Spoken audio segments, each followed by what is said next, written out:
किसी ने बड़े कमाल की बात कही है कि जो इंसान सीखना छोड़ देता है वो बूढ़ा है, फिर चाहे वो 20 का हो या 80 का। और जो इंसान सीखता चला जाता है वो हमेशा जवान है, फिर चाहे वो 20 का हो या 80 का। मेरा नाम है आरजे कार्तिक। आप देखना शुरू कर चुके हैं एक नई कहानी, और आज की कहानी एक ऐसे व्यक्ति की जो अपने आप को तीरंदाजी में सर्वश्रेष्ठ मानने लगा था। उस लड़के को लगता था कि वो कोई सा भी निशाना हो उसे भेद सकता है, उसके बराबर का तीरंदाज पूरे राज्य में नहीं है।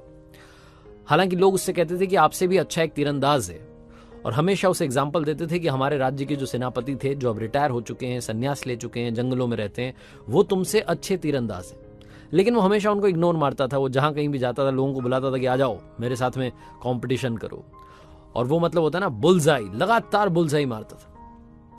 एक दिन उसे लगा कि मैंने सबको तो हरा दिया, मुझे उनके पास भी जाना चाहिए जिनको लोग बेस्ट कहते हैं, सर्वश्रेष्ठ कहते हैं, जो पहाड़ों में रहते हैं।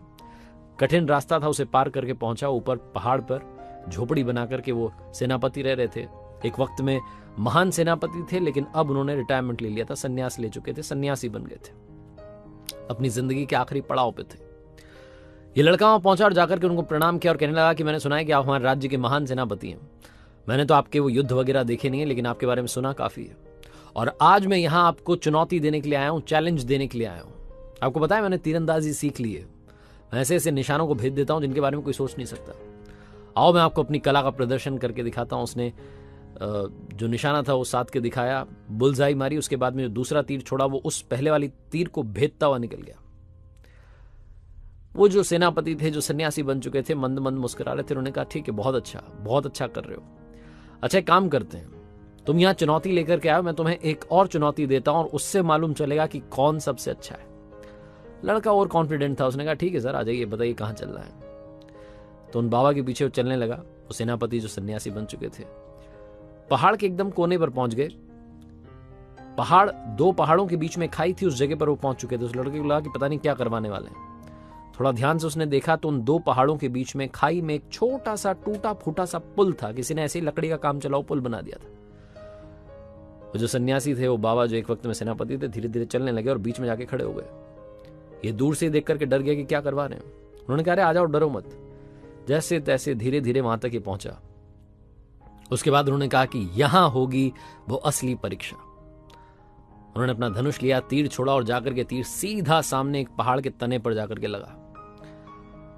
उसके बाद उन्होंने इस लड़के को धनुष दिया, तीर दिया और बोले कि सुनो, वो जो तीर लगाया उसको तुम्हें भेदना है। अगर तुमने कमाल कर दिया तो तुम असली चैंपियन हो, तुम सर्वश्रेष्ठ हो। लड़के ने धनुष लिया, निशाना तो लगाया, लेकिन पता नहीं वो कहां जाकर के तीर गया, दिखाई नहीं। बुरे तरीके से वो चूक गया। माफी मांगने लगा कि मुझे माफ कर दीजिए, अभी मुझे बहुत कुछ सीखना बाकी है। जब ये वापस उस पुल से पहाड़ की तरफ आए, सेफ जगह पर पहुंच गए, तो वो जो सेनापति थे, जो सन्यासी बन चुके थे, उन्होंने कहा कि सुनो बेटा, तुमने धनुष और तीर पर तो कंट्रोल करना सीख लिया है, लेकिन मन पर कंट्रोल नहीं है।